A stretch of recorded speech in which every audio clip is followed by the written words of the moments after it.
So what are you asking? പക്ഷേ ഞാൻ പറയുന്നത് എന്താണെന്ന് വെച്ചാൽ you have to understand that rescue operations are meant for the time today data.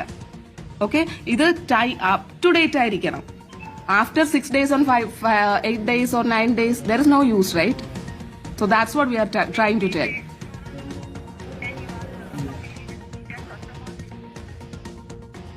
Collector ഒരു കാര്യം ചെയ്യാം. കളക്ടർ നമുക്ക് തർക്കിച്ചുകൊണ്ട് കാര്യമില്ല, നമുക്ക് ഫോണിൽ കൂടി തർക്കിച്ചുകൊണ്ട് കാര്യമില്ല. അവരുടെ അനുഭവത്തിൽ ആൾ പറഞ്ഞു. ഈ പാലത്തിന്റെ കാര്യം പറയണം. അപ്പൊ നമുക്ക് ഇന്ന് നമുക്ക് കുറച്ചുകൂടെ ഒന്ന് ജാഗ്രതയായിട്ട് അവർ പറയുന്ന നിലയിൽ കാര്യങ്ങൾ കുറച്ചുകൂടെ ഒന്ന് ആക്റ്റീവ്.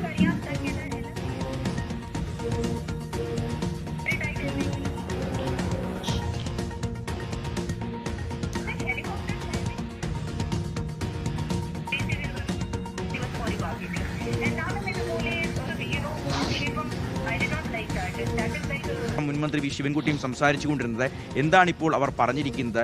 ഇനിയെങ്കിലും ഈ ഒരു കുടുംബത്തിന്റെ കൂടി അഭിപ്രായങ്ങൾ പരിഗണിച്ചുകൊണ്ടുള്ള ഒരു വ്യാപകമായ തിരച്ചിൽ ഉണ്ടാകുമോ?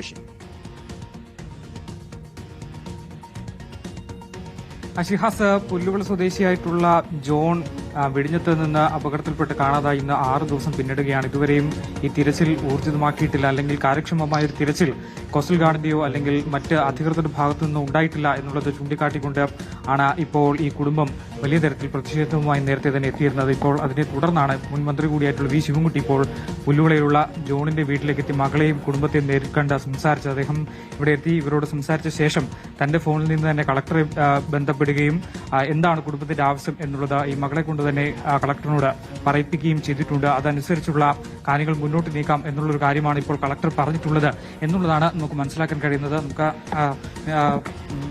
സാറിനോട് കളക്ടറിനോട് സംസാരിച്ചല്ലോ, എന്തൊക്കെയാണ് കളക്ടർ പറഞ്ഞിട്ടുള്ളത്? 6 ദിവസമായി ജോണിനെ കാണാതായിട്ട്. ജോണിന്റെ മോളിനെ പറയട്ടെ, കളക്ടർ എന്താ പറഞ്ഞിരിക്കുന്നത്? കളക്ടർ പറഞ്ഞേക്കുന്ന ഫർദർ ആക്ഷൻസ് എടുക്കാം എന്നുള്ള രീതിയിലാണ് പറഞ്ഞേക്കുന്നത്. അപ്പം ഇത് എനിക്ക് പറയാനുള്ളതെന്ന് വെച്ചാൽ ഇത് ഇപ്പോഴെടുക്കേണ്ടതല്ല, ഇത് ഓൺ ദ സ്പോട്ടിൽ എടുക്കേണ്ടതാണ്. ഒരാളുടെ ജീവനാണ്, ഒരാളല്ല. ഈ അപകടത്തിൽ പെടുമ്പോഴത്തേക്കും അവരെ രക്ഷിക്കേണ്ടത് ഓരോരുത്തരുടെയും കടമയാണ്.